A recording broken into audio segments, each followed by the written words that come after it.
આ 5 ઇન્દ્રિયોનો નિગ્રહ થયું ને? હા યશાજી મહારાજ. હા તો ઇન્દ્રિય નિગ્રહમાં મનોજ્ઞ અને અમનોજ્ઞના પ્રતિ રાગ દ્વેષ ન હોય. આપણે એમ નથી કીધું કે તમે ખરાબ ખાઓ, તમે સડી ગયેલું અન્ન ખાઓ, એમ નથી કીધું. તમે ફાટેલા કપડાં પહેરો એમ નથી કીધું. પણ શું કહે છે કે તમે એના પ્રતિ રાગ દ્વેષ રાખીને નહીં કરો. રાગ દ્વેષનો નિગ્રહ થવું જોઈએ. એના માટે શું છે, રાગ દ્વેષનો નિગ્રહ કેવી રીતે થશે? તો મનોજ્ઞ અને અમનોજ્ઞમાં રાગ દ્વેષ થાય છે. એટલે મનોજ્ઞ અમનોજ્ઞમાં એટલે વિશેષ પ્રકારથી રસ આસક્તિનો થાય એ દોષ છે. હવે એ શેના કારણથી થાય છે? તો કષાયના કારણથી થાય છે. તો કષાય કયા છે? હવે એનું આવશે કે કોહ વિજય એનમ ભંતે જીવે કિમ જનયૈ.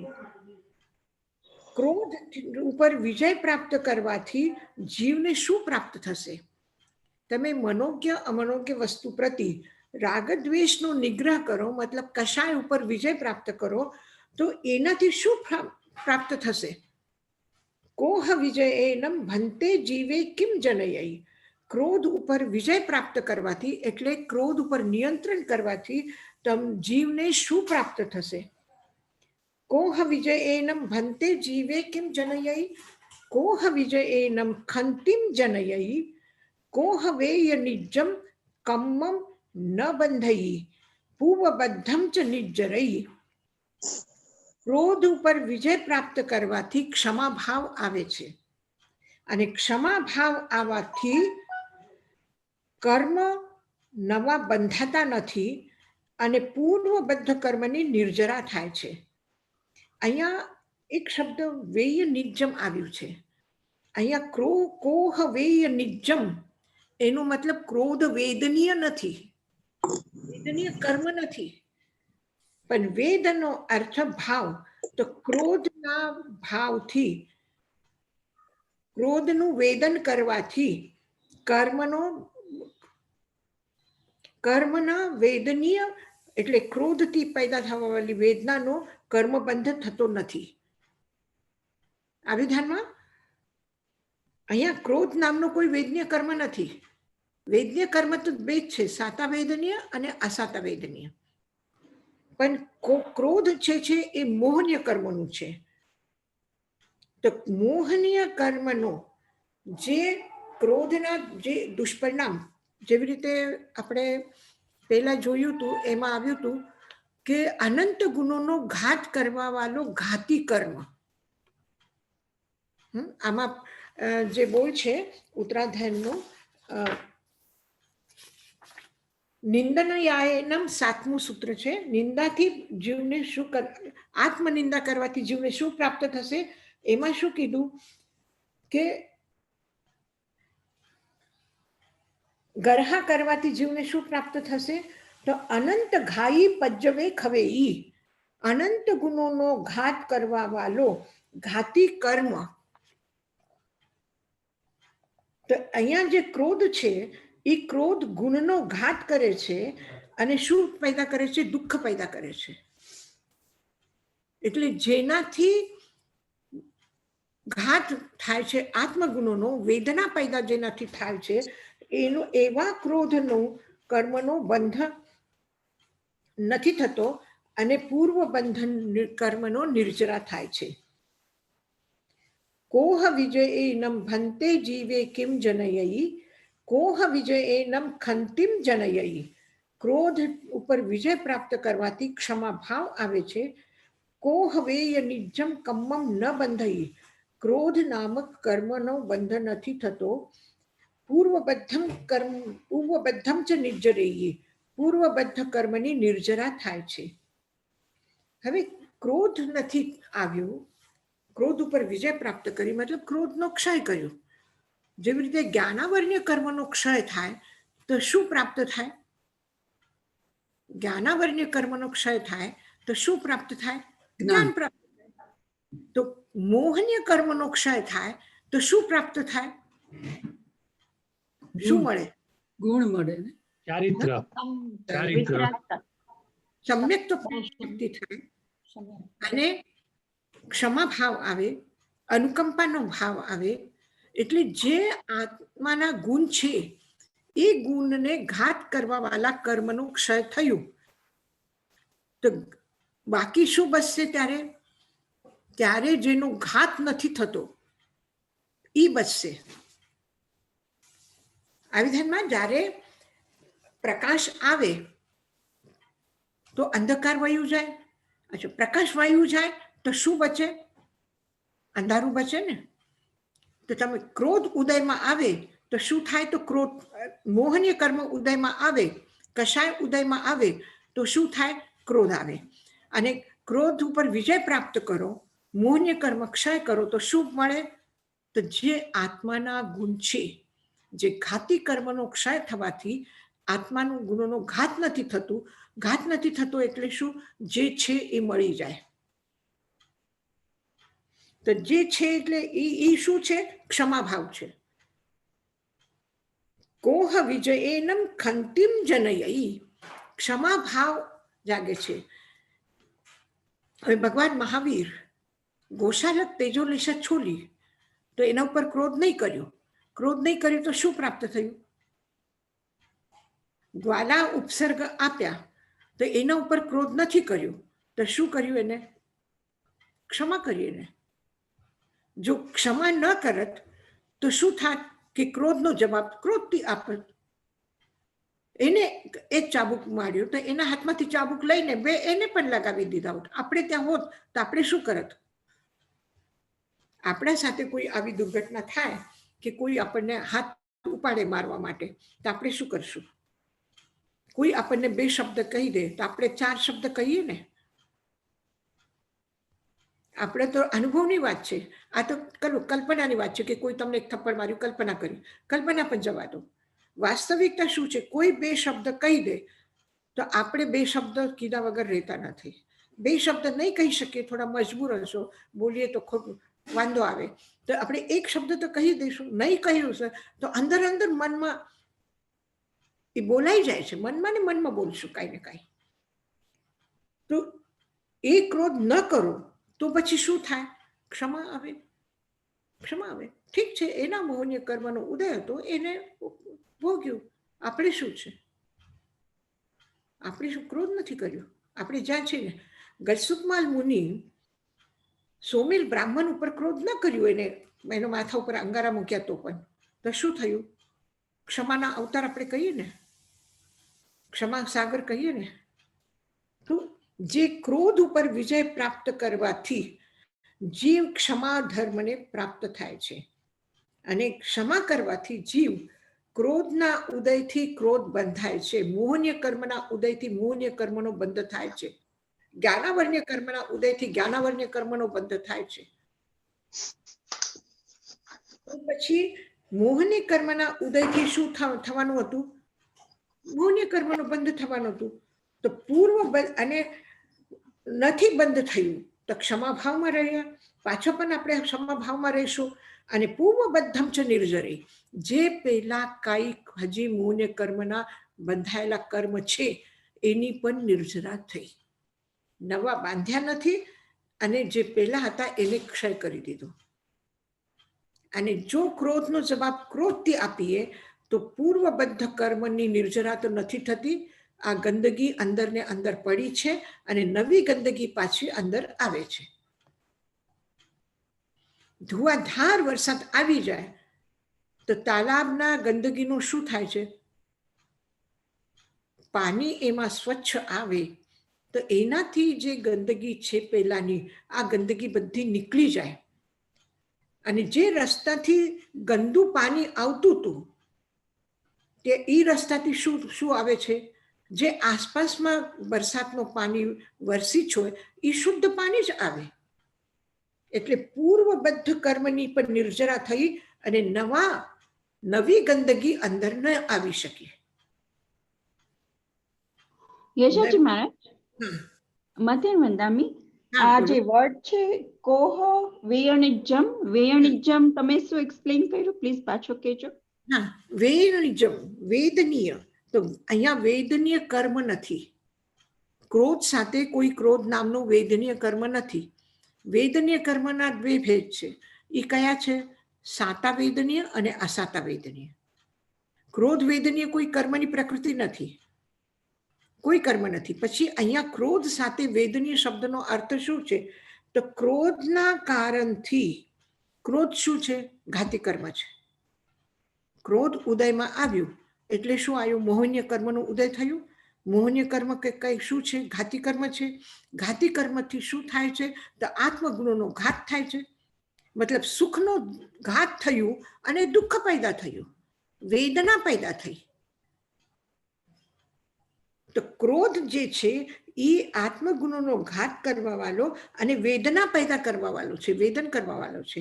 તો આવા ક્રોધ ના દુઃખદાયી ક્રોધ મોહનીય કર્મનો બંધ નથી કરતો.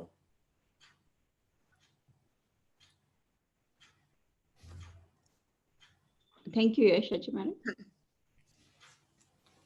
પૂર્વબદ્ધ કર્મની નિર્જરા થાય છે અને નવા કર્મનો બંધ નથી થતો. ક્રોધ વેદ, ક્રોધથી સંબંધિત, ક્રોધથી જાણે, ક્રોધ નામથી જાણેલું કર્મ જે છે એનો બંધ નથી થતો. માન વિજયનમ ભંતે જીવે. બોલો. પ્રશ્ન હતો. તો આપણે જયારે આપણું મોહનીય કર્મ જયારે ઉદયમાં આવે તો આપણને પછી પણ આપણે રિએક્ટ ના કરીએ, તો આપણને ક્રોધ આવ્યું પણ આપણે રિએક્ટ જ ના કર્યું, તો એમાં એ તો ઈ કર્મ ક્ષય થયા. એવી એમ કયો છો કે ઈ કર્મ ક્ષય થઈ ગયા ને? બીજા કર્મ, મોહનીય કર્મ અંદર જે છે ઈ બી ક્ષય થઈ ગયા, વધારે ક્ષય થયા, એવું કયો છો તમે? એટલે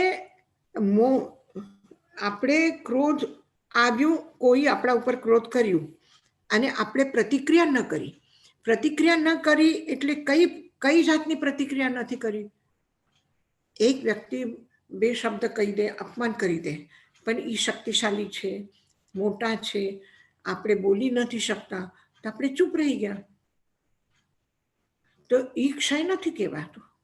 અંદર અંદર તો ખૂબ ગુસ્સો આવે છે, અંદર અંદરથી ક્રોધ આવે છે. એ આપણે શું કર્યું? ખાલી ઢાંકીને રાખી દીધું, ઢાંકીને રાખી દીધું. ગંદકી છે અને ગંદકી કોઈના નજરમાં ના આવે, કોઈને ખબર પડે કે એને કીધું તો ખોટું લાગ્યું, એને કીધું તો ગુસ્સો કર્યો, એને એના સાસુ સામે આમ બોલ્યા, તો એ બધી બદનામી થશે. એટલે આપણે બોલી નથી શકતા. તો બોલી નથી શકતા એટલે સહન કર્યું, સહન કર્યું એટલે શું? ચૂપ રહીએ. પણ અંદર અંદર તો એ ક્રોધની એ ચાલુ જ છે.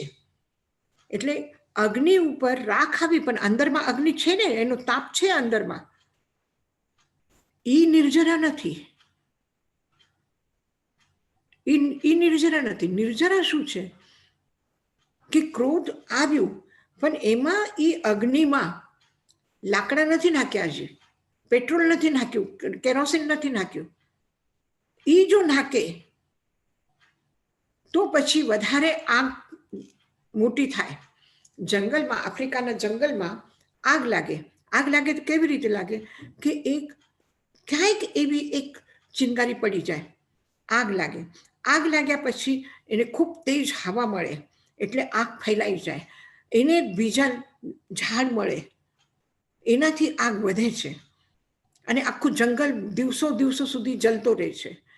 પણ જેવી રીતે મેઘકુમાર પૂર્વ ભાવમાં શું કર્યું? જંગલમાં આગ લાગી તો બધા ઝાડ ઉખાડી દીધા અને એક મોટું મેદાન તૈયાર કર્યું. એટલે શું થયું? કે આગ આગળ વધી નહીં. તો એને ઝાડ ઉખાડી દીધા, આગળ આગને આવવા ન દીધી. એ શું થયું? એ છે નિર્જરા, એ છે ઉપશમ ભાવ. એને શાંતિ રાખી, એને ક્ષમા કરી.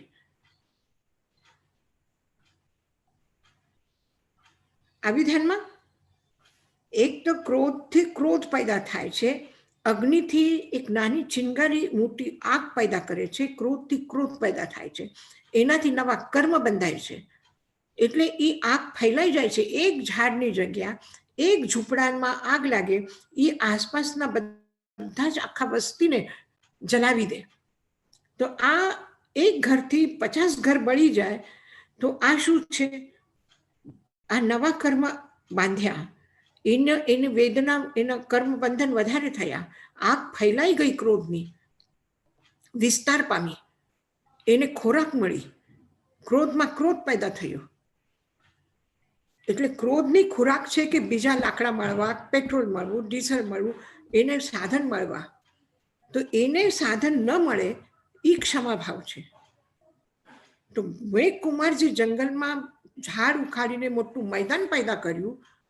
તો ગમે તેટલું વાવાઝોડું હોય તો આગ આગળ નહીં લાગે કોઈને બીજાને, કારણ કે એની ખોરાક ખતમ થઈ ગઈ. કર્મ બંધનનું કારણ જે છે એ કર્મ બંધનની ખોરાક છે, ક્રોધની ખોરાક છે, એ એનો આહાર છે, જેનાથી એ જીવે છે, જેનાથી વધે છે.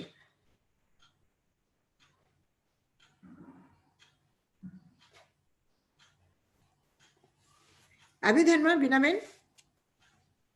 હા યશાજી મહારાજ. હા હા યશાજી મહારાજ. હા, એવી જ રીતે માનનું પદ છે. હવે ક્રોધ, માન, માયા, લોભ બધા એક જેવા છે. એનું શું પરિણામ આવે? એટલે મોહનીય કર્મની જે પ્રકૃતિઓ છે કષાયની, એ 16 પ્રકૃતિ છે. એમાં અનંતાનુબંધી ક્રોધ, માન, માયા, લોભ, અપ્રત્યાખ્યાનાવરણીય ક્રોધ, માન, માયા, લોભ, પ્રત્યાખ્યાનાવરણીય ક્રોધ, માન, માયા, લોભ, સંજલન ક્રોધ, માન, માયા, લોભ. ખાલી એની તીવ્રતા, એની અવધિ, એનો રસ એ વધારે છે. જે વધારે છે એ અનંતાનુબંધી, એનાથી થોડું ઓછું થયું, એનાથી થોડું ઓછું થયું, અને સાવ એકદમ સાફ થઈ ગયું તો એ ઉપશમ થઈ ગયું, અને નહીં સંજલન થઈ ગયું. તો એવી જ રીતે ક્રોધનું જે પરિણામ છે એ જ માયાનો છે, કારણ કે મોહનીય કર્મ છે, કષાય છે. એના 4 એક જ તમારી ચાદર છે, એ 4 ખૂણા છે, એના 4 એના કોના છે. તો એ 4 કોનાનું નામ છે, એકનું ક્રોધ, એકનું માન, એકનું માયા, એક લોભ. જે રાઉન્ડ નથી પણ ચોરસ છે. ચોરસ એક કપડું છે, એનું એક કોનું ક્રોધ, બીજું માન, ત્રીજું માયા, ચોથું લોભ. તો એકને જે પણ કંઈ પરિણામ આવશે એકથી, એ જ બીજાથી આવશે, એ જ ત્રીજાથી આવશે, એક ચોથાથી આવશે. એક ખૂણો બળશે તો બધા જ બળી જવાનું છે, આખું કપડું બળી જવાનું છે. અને એકમાં બંધન આવશે, એકમાં કંઈક ગંદકી પડી જશે કપડા ઉપર, તો એ ક્રોધમાં પણ, માયા, લોભ, બધામાં આખું કપડું ગંદુ થઈ જવાનું છે. એકમાં રંગાઈ ગયા, બધું આખું કપડું વસ્ત્ર રંગાઈ જવાનું છે. તો એવી રીતે માન વિજયેનમ ભંતે જીવે કિમ જનયઈ. માન ઉપર વિજય પ્રાપ્ત કરવાથી પહેલા શું કીધું? ક્રોધના કારણથી ક્ષમા ભાવ આવે છે, અને માનના એના કારણથી મૃદુતા આવે છે. મૃદુતા એટલે વિનમ્રતા, વિનય ધર્મને પ્રાપ્ત કરે છે. માન વિજયેનમ મદ્દવમ જનયઈ. મદ્દવમ વિનમ્રતા આવવાથી માન વેય નિજ્જમ કમ્મમ ન બંધઈ. અહંકારથી સંબંધિત કર્મ જે છે એનો બંધ નથી થતો, અને પૂર્વબદ્ધની નિર્જરા થાય છે. એવી જ રીતે માયા વિજયેનમ ભંતે જીવે કિમ જનયઈ. માયાના વિજયથી જીવને શું પ્રાપ્ત થાય છે? માયા ઉપર વિજય પ્રાપ્ત કરવાથી માયા વિજયેનમ ઉજ્જુભાવમ જનયઈ. માયા વેય નિજ્જમ કમ્મમ ન બંધઈ પૂર્વબદ્ધમ ચ નિજ્જરઈ. માયા ઉપર વિજય પ્રાપ્ત કરવાથી ઉજ્જુ ભાવ, સરળતા, સીધું સરળ વ્યક્તિ, સરળતા એમાં આવે છે. અને માયા વેય નિજ્જમ કમ્મમ ન બંધઈ. માયાથી સંબંધિત કર્મનો બંધ નથી થતો, અને પૂર્વબદ્ધની નિર્જરા થાય છે. લોભ વિજયેનમ ભંતે જીવે કિમ જનયઈ. લોભ વિજયેન સંતોષી ભાવમ જનયઈ. લોભ ઉપર વિજય પ્રાપ્ત કરવાથી સંતોષ આવે છે. લોભ વેય નિજમ કમ્મમ ન બંધઈ.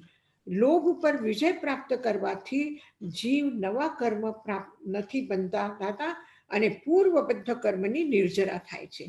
એટલે ક્રોધ ઉપર વિજય પ્રાપ્ત કરો તો વિનમ્રતા આવે છે, અને માન ઉપર વિજય કરો તો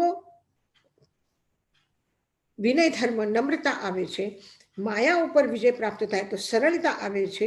લોભ ઉપર વિજય પ્રાપ્ત કરો તો સંતોષ આવે છે. તો આ 4 કશાયના એનાથી 4 ગુણો આવે છે.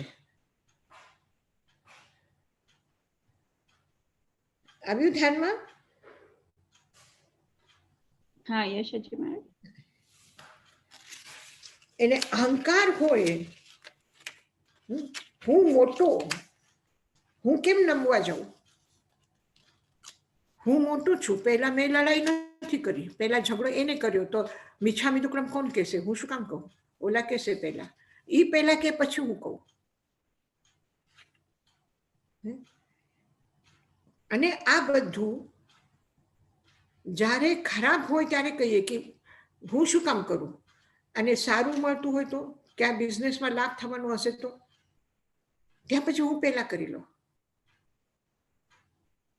ક્યાંય લાઈનમાં ક્યાંય જવાનું હશે સિનેમાની ટિકિટ લેવા માટે તો પછી ત્યાં પહેલા મને મળે, હું રહી ન જાઉં, મારો નંબર પહેલા આવે. તો આ ક્રોધમાં પણ કે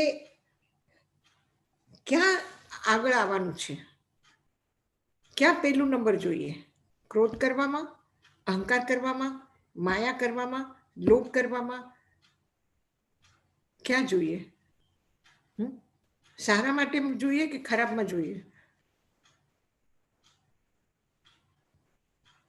એક બાળક જ્યારે ઇન્જેક્શન લેતા ડરે ને, પછી સ્કૂલમાં હતા મેં, સ્કૂલમાં જ્યારે ઓલા કોઈ એમ તકલીફ હોય, બીમારીઓ, વાયરસ હોય તો એના ઇન્જેક્શન આપવા આવે કે સ્કૂલને બધાને ઇન્જેક્શન લેવા પડશે.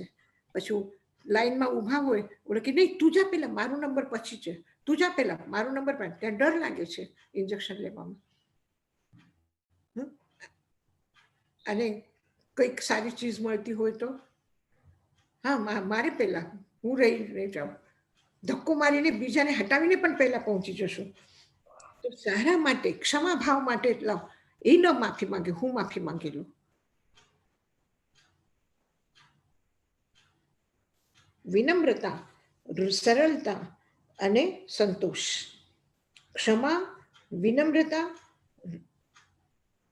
સરળતા અને સંતોષ. આ 4 થી એ ક્રોધ, માન, માયા, લોભ ઉપર વિજય પ્રાપ્ત થાય છે. અને જેનાથી વિજય પ્રાપ્ત થાય છે એ જ એને પ્રાપ્ત થાય છે. આ વિધાનમાં ઝાડમાં આગ લાગે તો આગને બુઝાવવા માટે શું જોઈએ? પાણી જોઈએ. અને ઝાડ હોય તો વાદળા વરસે જ, એટલે પાણી ક્યાંથી આવે? ઝાડ થતો આવે. અને ઝાડની આગ બુઝાવવા માટે શું જોઈએ? પાણી જોઈએ. તો જે સાધન છે એ જ સાધ્ય બને છે. સાધન ક્રોધને ઓછા કરવા વાળા સાધન શું છે? ક્ષમા ભાવ, વિનમ્રતા, સરળતા અને સંતોષ. અને એનાથી ક્રોધના વિજય પ્રાપ્ત કરવાથી શું પ્રાપ્ત થશે? તો એ જ તમને મળશે. એટલે આત્મિક ભાવ સાધન રૂપમાં પણ આવે છે અને આત્મિક ભાવ સાધ્ય પણ છે. એટલે જ્ઞાન, દર્શન, ચારિત્ર આ માર્ગ પણ છે. જ્ઞાનથી જ્ઞાન પ્રાપ્ત થાય છે, સાધન પણ છે, અને અનંત જ્ઞાન એ લક્ષ્ય પણ છે. આવી ધ્યાનમાં સાધ્ય, સાધન અને માર્ગ એક જ છે. અને જે પ્રાપ્ત કરે છે એ સાધકનો સ્વભાવ પણ ઈ જ છે.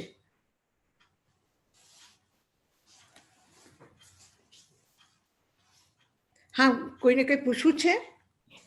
યશાજી મહારાજ, મથેણ વંદામી, હા આપણે તમે જે એક્ઝામ્પલ આપ્યો કે તમને એકદમ ક્રોધ આવે પણ તમે એનું રિએક્ટ ના કરો. આપણે હા. કઈ થાય તો આપણને ગુસ્સો અંદર આવે પણ આપણે અંદર રાખી દઈએ તો એનાથી નિર્જરા ના થાય. આપણે રિએક્ટ ના કરીએ પણ એનાથી નિર્જરા ના થાય કે અંદરથી આપણે ફરગીવ નથી કર્યું, આપણે ક્ષમા નથી કરી કે આ ભલે થયું, થવાનું હતું ને એના મોહનીય કર્મ એવું ના વિચાર કરીએ પણ એનાથી આપણું નવા કર્મ ના બંધાય ને. આપણે રિએક્ટ ના કરીએ તો એ બંધાય. નહીં, રિએક્ટ કરવાનું શું છે? એક પ્રકટ છે, એક અપ્રકટ છે. ક્રોધ પ્રગટ થયું અને પ્રગટ ન થયું, અંદર અંદર થાય છે. તો જેટલા અંશમાં થયું એ તો કર્મબંધ થવાના જ છે. Okay okay. અને બીજો પ્રશ્ન શું? એના પાછળ એટલું જ છે કે પ્રતિક્રિયા નહીં કરવાની, પણ એના સાથે સમજદારી રાખો, એના સાથે ક્ષમા ભાવ રાખો. તો તમે એમ કહો છો કે જ્યારે આપણને ત્યારે ઇન્સ્ટન્ટલી જરાક આમ અંદર થઈ આવે પણ પછી આપણે કઈ બોલીએ નહીં અને કઈ વાંધો નહીં, પતી ગયું ને કઈ બીજું કઈ ના રાખીએ, એવી રીતે જ આપણે વર્તીએ સારી રીતે, તો ઈ ક્ષમાભાવ કહેવાય એને? ના, ક્ષમાભાવ એને કહેવાય કે એને ક્રોધ કર્યો પણ આપણે એના પ્રત્યે અંદરથી ક્રોધ ન આવ્યો. હા, બરાબર. ન આવે તો અંદર અંદર તો ક્રોધ આવે છે, તો પછી નિર્જરા નહીં, કર્મ અટકે નહીં, પણ અંદરથી પણ એના પ્રત્યે ક્રોધ ન આવે હા તો પછી એ નિર્જરા. મારો બીજો એક પ્રશ્ન શું હતો કે આપણે રસ્તાથી ચાલીએ છીએ, ખૂબ વરસાદ થયેલું છે, માટીવાળો રસ્તો છે અને આપણે પગે ચાલીએ છીએ અને ત્યાંથી એક કાર પસાર થઈ જાય. કાર પસાર થાય તો કાદો ઉડે કે નહીં ઉડે, છાંટા લાગે કે નહીં આપણા કપડા ઉપર, તો આપણે શું કરીએ? ગાડી ઉપર ગરમ થાય. આપણે એક પથ્થર ઉપાડીને ગાડીને મારીએ? ના. આપણે ઓલાને ગાળ આપીએ? નહીં આપીએ. ત્યારે રીતે આપણા મનમાં ભાવ રે, એવી જ રીતે કોઈ વ્યક્તિ રસ્તો ચાલતા તમને બે વાતો સંભળાવીને એક પથ્થર મારે અથવા કોઈ કાદો ઉપાડીને મીઠી ઉપાડીને ફેંકે, ત્યારે ગુસ્સો આવે કે નહીં આવે? એ જ વ્યક્તિ ગાડીમાં બેસીને જાય ત્યારે ગુસ્સો નથી આવતો. ત્યારે આપણે કેવી સહજ રહીએ, ભાઈ પાણી આવ્યું, વરસાદ થયો છે, કાદો છે, ગાડી નીકળશે તો છાંટા તો પડશે જ ને. સામેવાળા વ્યક્તિને ગુસ્સો આવ્યો તો એ બે શબ્દ કહેશે જ ને, એનો ગુસ્સો તો બહાર નીકળશે જ ને. હું શું કામ એ લેવા જાઉં? કદાચ થોડા ઘણા છાંટા પડે તો એ ધોઈ નાખીએ અથવા પોતાની બચાવવાની કોશિશ કરીએ. રસ્તાથી થોડી આપણે દૂર થઈ જઈએ ને તો જ્યાં એવું લાગે કે ઝઘડો થવાનો છે કે બે વાતો કંઈ બોલશે, આપણે સાંભળવી પડશે, એના કરતા એનાથી થોડા દૂર થઈ જાઓ. દૂર થઈ જાઓ યા આવીને એ છાંટા નાખે તો ઠીક છે, એ તો પડ્યા છે, તો કપડા ઉપર પડ્યા છે તો ધોવાઈ જશે, મારા આત્માને નહીં ચોટે. એ બહાર કપડા પર લાગેલું કીચડ, બહાર કાદો જે લાગ્યું છે, માટી લાગી છે, એ મારા આત્માને નહીં લાગે.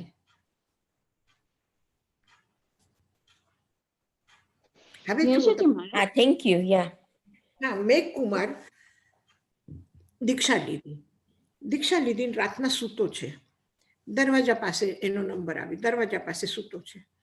હવે કોઈ રાતના બાથરૂમ જવા માટે ઊભા થઈને બહાર નીકળે છે તો એના પથારી પાસે અંધારામાં જાય છે, તેને પગ લાગે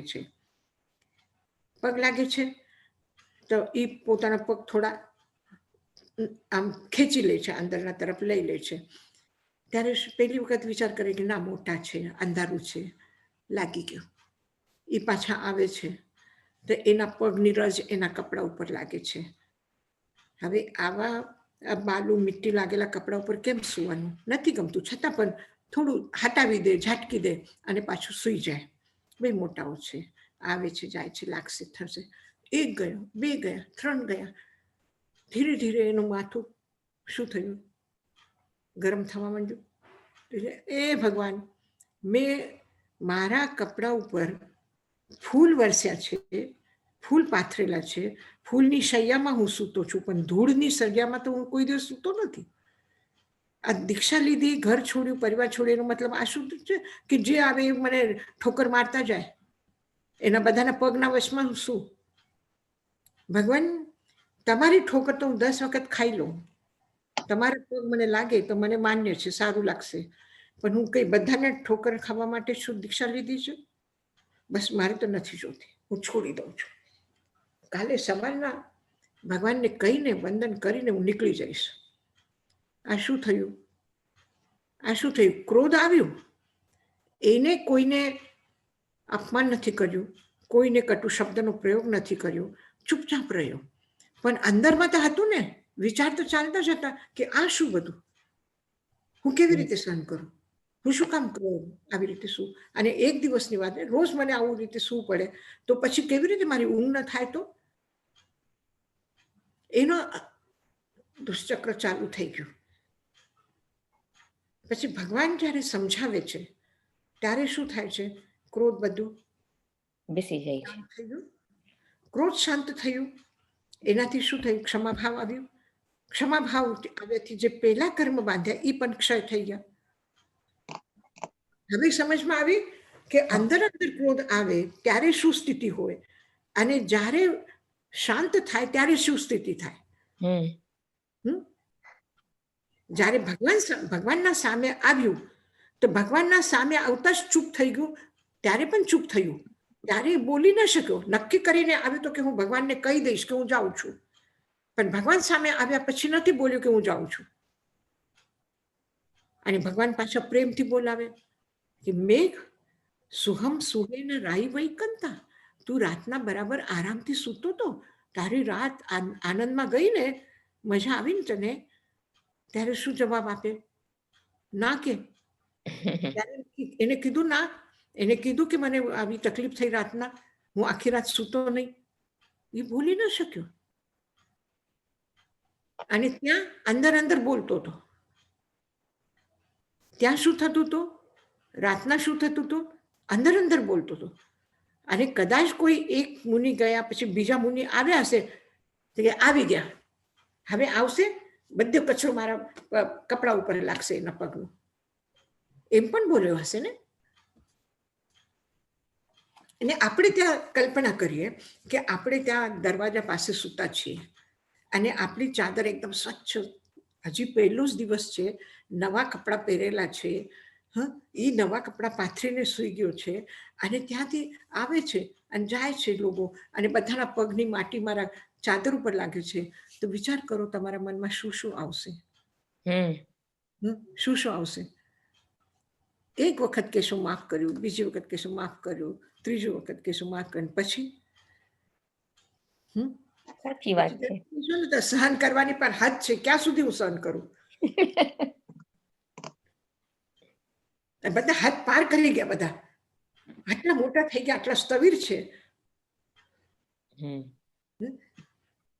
એમ કોઈ ન કીધું કે મારી જગ્યા તું સૂઈ જા, તું નાનો છે, આજ એક દિવસનો દીક્ષિત છે.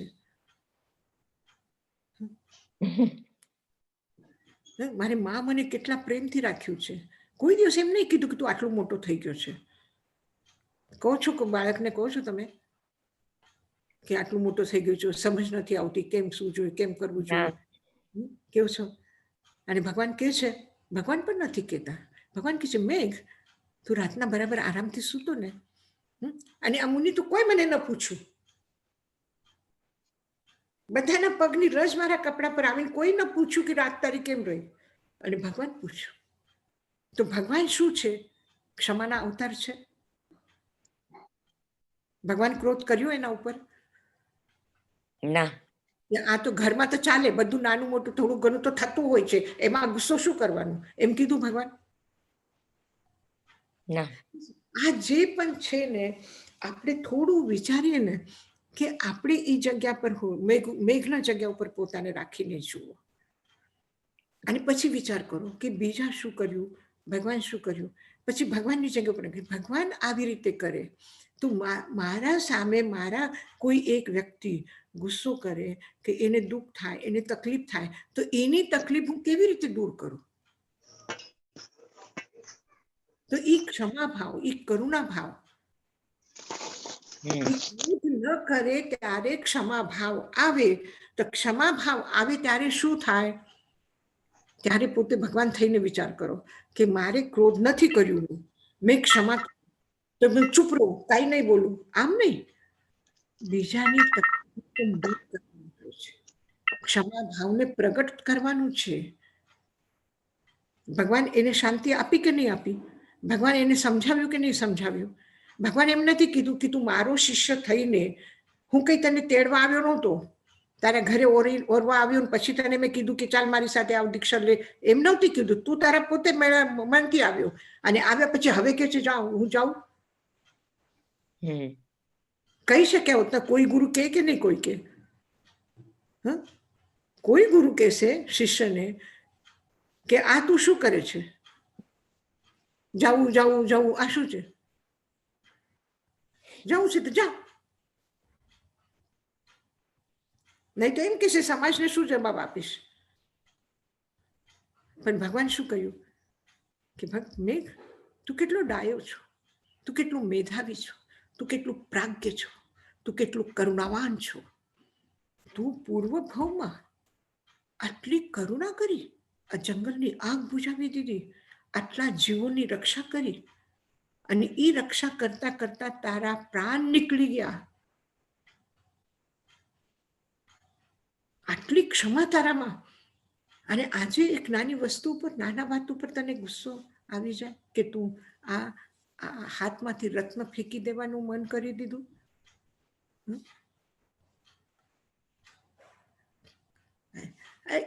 એક પિક્ચર આપણા સામે આમ રાખો અને પછી ત્યાં પોતાને રાખીને વિચારો કે શું નિર્જરા છે, શું કર્મબંધ છે.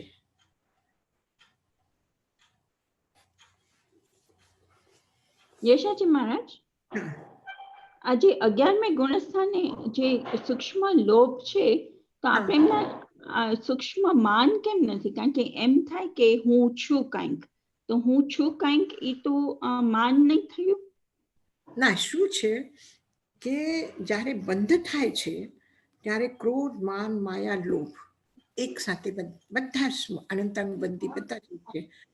પણ જ્યારે એ ક્ષય થાય છે ત્યારે લોભનો ક્ષય પછી થાય છે. અનંતાનુબંધી અપ્રત્યાયન પ્રત્યાયન આનું ક્ષય બરાબર થાય છે સાથે સાથે. પણ સંજલનમાં જે છે એ ઉપશમ અવસ્થામાં રહી જાય છે. સંજલન લોભ જે છે એ પણ કઈ તીવ્ર નથી. ઉપશમ શ્રેણીમાં સંજલન લોભ આવીને નીચે પડે છે. એ જે સંજલન લોભ કોને નડે છે? જેને ઉપશમ શ્રેણી કરી છે, જેને ક્ષપક શ્રેણી કરી, એનો તો ક્ષય થઈ ગયો. પણ જે ઉપશમ શ્રેણી ઉપર છે એનો ઉપશમ છે. ઉપશમ કેટલું સૂક્ષ્મ છે કે તમે એકદમ શુદ્ધ પ્યોર વોટર ગરમ કરો અને આપણી એક પરંપરા છે કે જ્યાં 3 ઉકાળી આવવું જોઈએ એટલું ગરમ થવું જોઈએ. આપણે એને ખૂબ ઉબાળ્યું એટલે ઉકાળી ફૂટી, અને પછી એને તમે ઠંડુ કરો. ઠંડુ કર્યા પછી એકદમ ગરમ શુદ્ધ પાણી, પછી એમાં ગરમ કર્યું એટલે વધારે શુદ્ધ થઈ ગયું. એ પાણી પી શકો તમે. પણ કોઈક વખત તમે પ્રયોગ કરીને જુઓ કે ગરમ કરેલા પાણીમાં પણ નીચે એક થોડુંક કચરો જામ થઈ જાય છે, નીચે બેસી જાય છે. એ કચરો કેવું છે? એકદમ વ્હાઈટ કલરનું હોય છે, પાણીના જેવા જ કલરનું હોય છે, પણ નીચે બેસેલું હોય છે. ઉપરનું બધું પાણી કાઢી લો અને નીચેનું જે થોડું જે કચરો કહો, મલ કહો, જે પણ છે એના સાથે જે પાણી છે એ તમે પીને જુઓ, એનો ટેસ્ટ પણ બગડી જશે. તો જે આટલું સૂક્ષ્મ છે એ સૂક્ષ્મ પણ નડે છે, એ ઉપશમ અવસ્થામાં છે, નીચે બેસેલું છે. તો ખાલી લોભ જ છે કે બીજું કંઈક છે? માન નહીં હોઈ શકે? ના, બીજા કશાય નથી, ખાલી લોભ જ છે. એટલે ઉપશમ અવસ્થામાં જે લોભ પડ્યું છે એનો ક્ષય નથી થતું. પહેલા બધા બીજા ક્રોધ, માન, માયાનું ક્ષય થાય છે, પણ ઉપશમ રહી જાય છે. ઉપશમ યશાજી મહારાજ, બોલો. મતીણ વંદામી. હાજી. આ માન છે એ આપણે નાની નાની વાતમાં પણ આપણું એક માન ઘવાઈ જાય છે.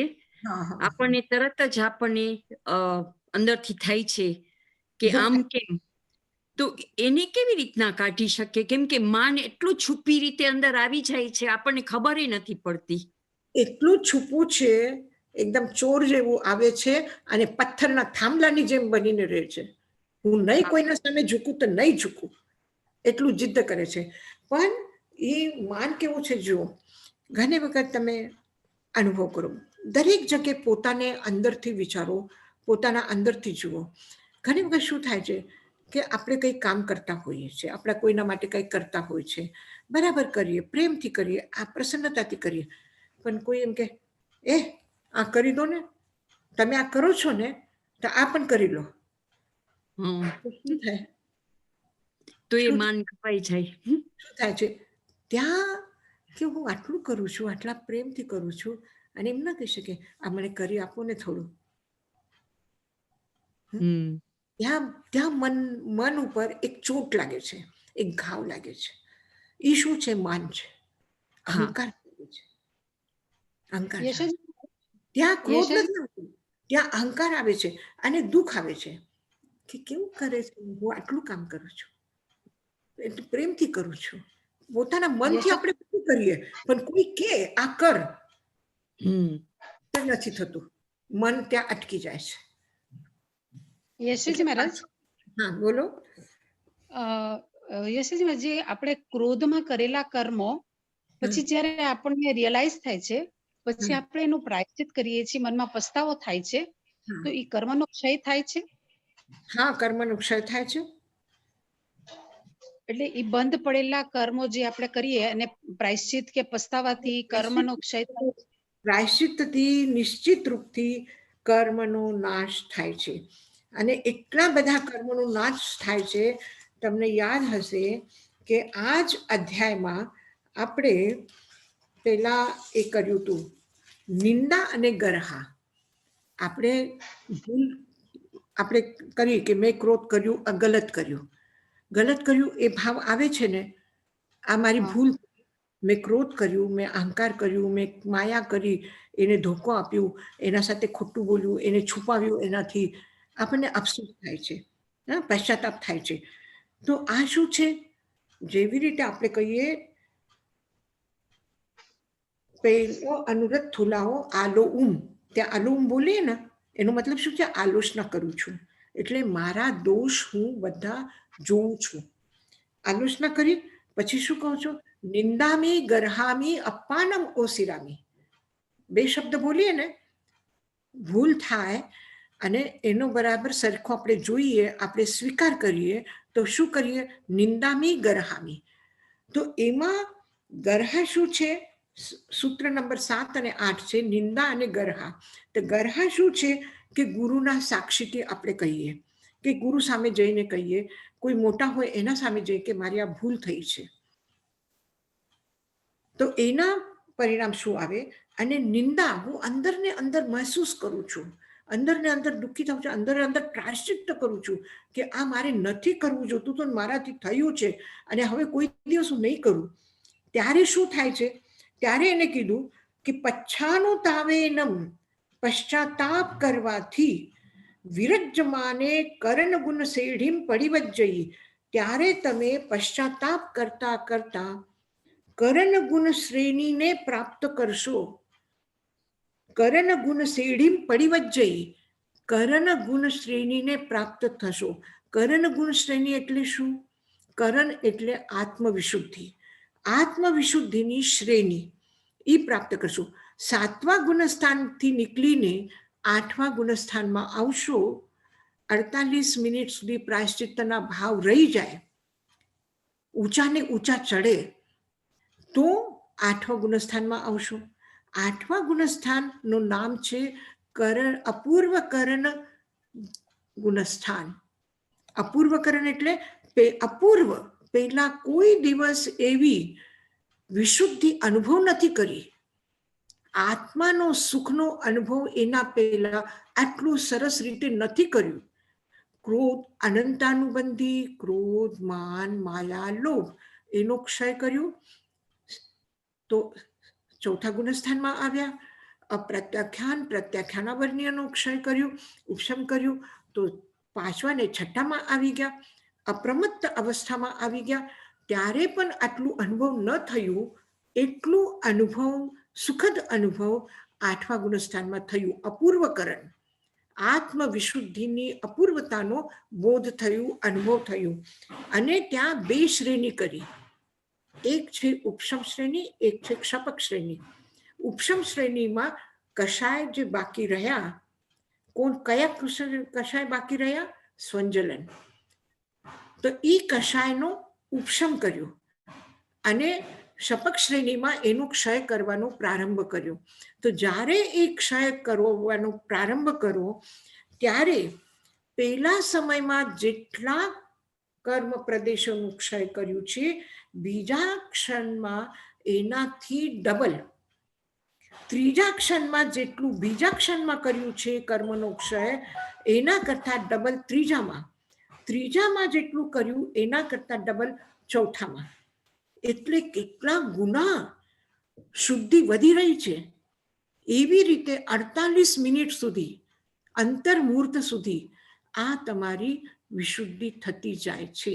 શેનાથી થતી જાય છે? નિંદા કરીને પ્રાયશ્ચિત્ત કરવાથી.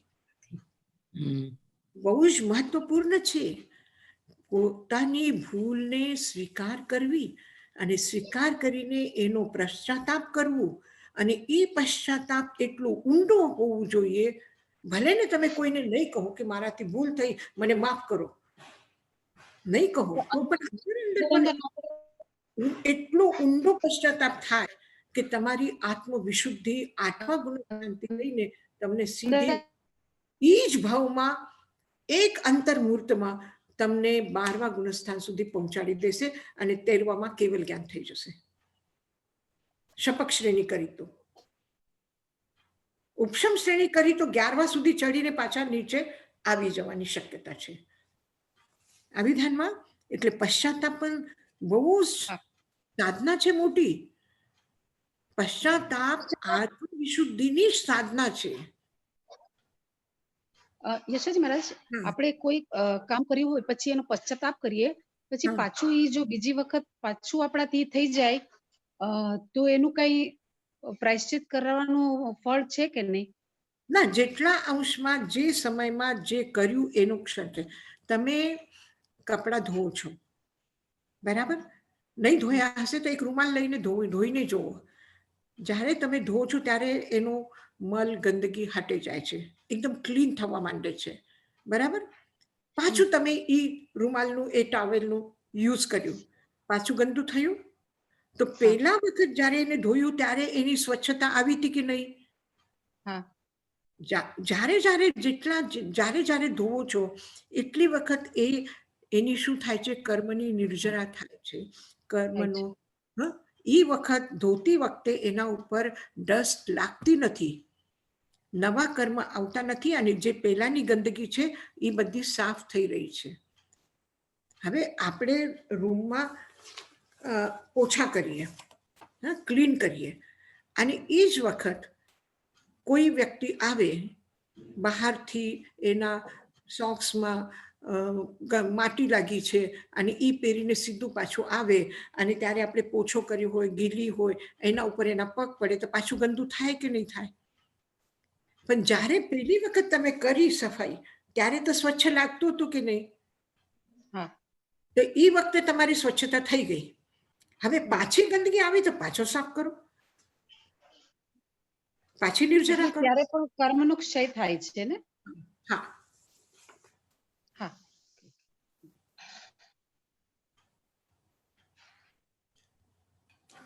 એટલે યશાજી મહારાજ પણ એટલું જ છે કે તમે પહેલી વખત ભૂલનો પશ્ચાતાપ કરો અંતર હૃદયથી, અંતરના ગહેરાઈથી કરો. અને અનાદિકાળની ગંદકી લાગેલી છે, અનંતકાળથી ભૂલો થતી આવી છે. સંસારમાં અનંતકાળની યાત્રા કર્યા પછી સમ્યક્તો પ્રાપ્ત થયું. પછી ખબર પડી કે મારી ભૂલ થાય છે. ત્યાં સુધી મારી ભૂલ થાય છે એ પણ ખબર નહોતી. હવે ખબર પડી. હવે તમે એ બધું સાફ કરો.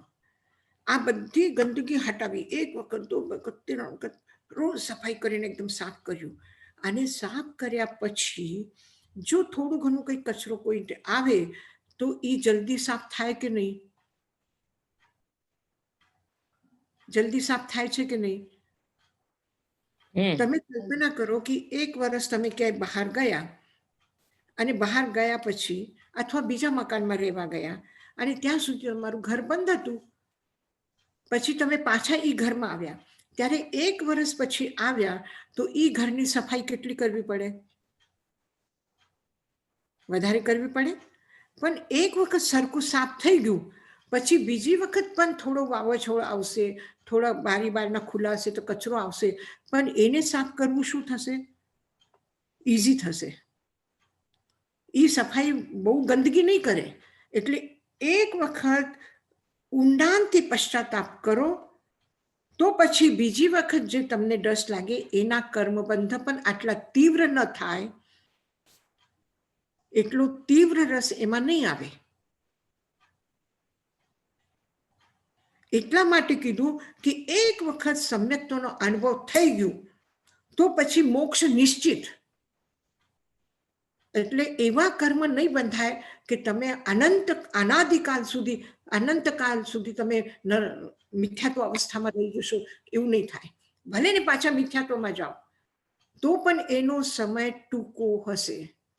જ્યારે પહેલી વખત સમ્યક્તોની પ્રાપ્તિ થઈ ત્યારે એક લાંબા સમય પછી તમને સમ્યક્તોની પ્રાપ્તિ થઈ. ખૂબ કર્મબંધ 69 કોડાકોડી સાગરોપમની સ્થિતિ તમે ત્યારે ક્ષય કરી. આટલું મોટું ગંદવાડો કાઢ્યો ત્યાંથી. હવે કેટલું રહ્યું? 1 કોડાકોડી સાગરોપમ. હવે એમાં પાછું ક્યારે ક્યારે નિર્જરા થાય, ક્યારે બંધ થાય, ક્યારે નિર્જરા થાય બંધ થાય, તો એ બહુ મોટું નથી. એ તો પાછું જલ્દી પ્રતિક્રમણ કરો તમે તો સાફ થઈ જશે. તમે રોજ પ્રતિક્રમણ કરો, દેવસી પ્રતિક્રમણ કરો, રાયસી પ્રતિક્રમણ કરો, નિંદામી ગરહામી અપ્પાનમ ઓસિરામી બોલો, મિચ્છામી દુક્કડમ કરો તો તમને તરત જ ઝાટકીને કચરો નીકળી ગયો એમ થશે. નહીં થાય તો પાખી પ્રતિક્રમણ કરી લો. એ પણ નહીં થાય ચોમાસી પ્રતિક્રમણ કરો. એ નહીં થાય તો સંવત્સરીનો પ્રતિક્રમણમાં તો બધું ક્ષય થવાનું જ છે. 1 વર્ષ લાગશે વધારે તમને. 1 વખત સમ્યક્ત પ્રાપ્ત થયા પછી તમારું જે ક્રોધ છે, કષાય છે, એ 1 વર્ષથી લાંબા નહીં ચાલે. યશજી મહારાજ, હા બોલો. એકચ્યુઅલી સમ્યક્ત થયું ઔપશમિક સમ્યક્ત, અને ઇન કેસ મિથ્યાત્વમાં જાય તો અનંત અનુબંધી પાછું બંધાય કે ના બંધાય? ના. ઓકે.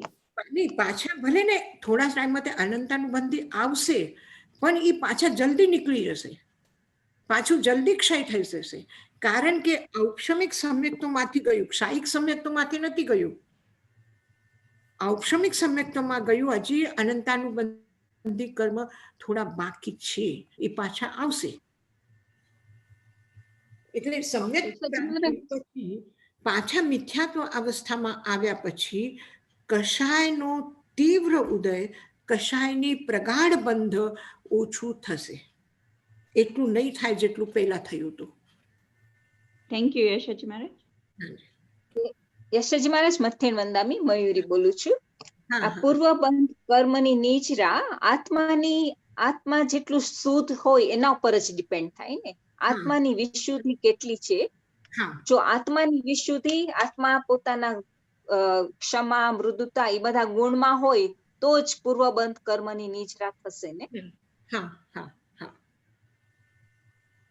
જી, થેન્ક યુ યશાજી મહારાજ.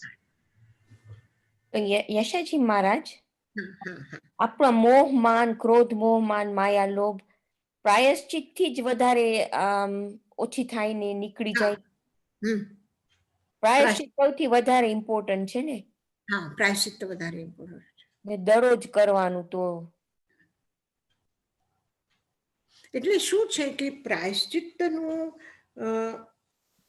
આપણે એમ નથી અર્થ કરું કે મારાથી આ ભૂલ થઈ તો હું 4 સામાયિક કરું, કે હું આ ભૂલ થઈ તો કરું. આ પ્રાયશ્ચિત્ત નહીં. મારા અંતર મનનું પ્રક્ષાલન કરવું, શુદ્ધિ કરવું, એ પ્રાયશ્ચિત્ત છે. કે ફરીથી પાછી આ ભૂલ ન થાય એટલી હું અવેરનેસ રાખું. હા, એટલે ભાવ પ્રતિક્રમણ બહુ ઇમ્પોર્ટન્ટ છે. ભાવ પ્રતિક્રમણ આવશ્યક છે. Thank you.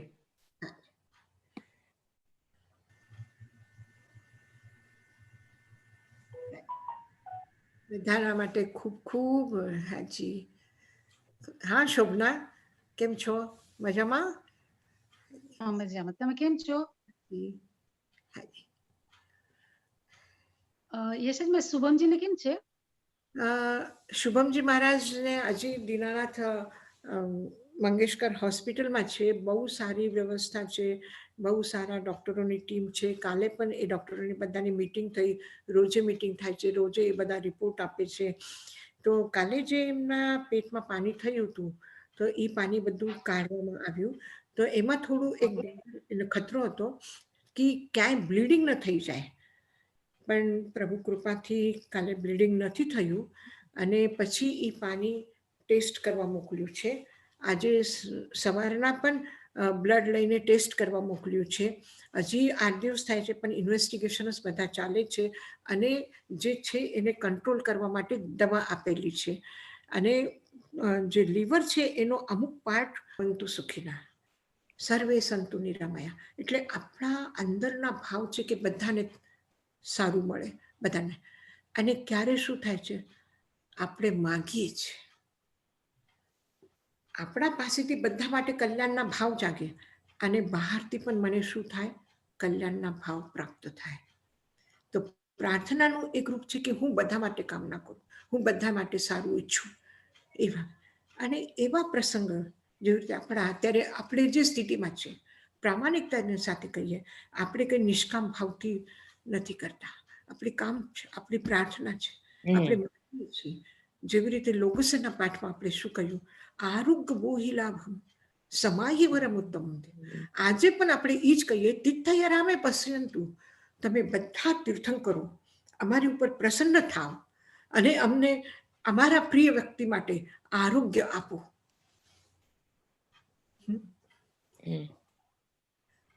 હાજી, થેન્ક યુ. હાજી, હાજી હાજી, હાજી, હાજી. પ્રભાબેન, રસીલાબેન, જ્યોત્સનાબેન, હાજી મયુરી, બીનાબેન,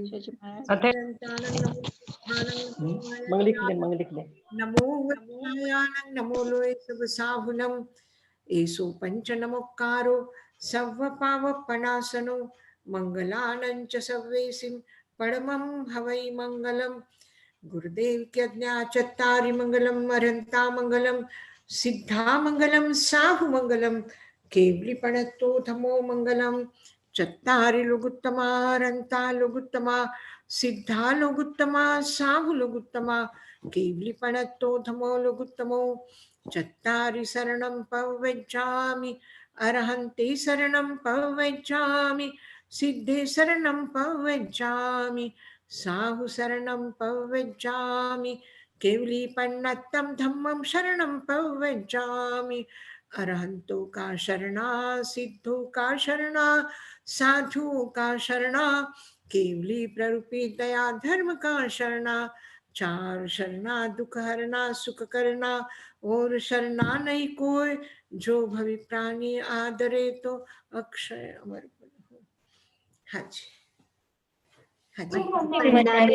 Thank you.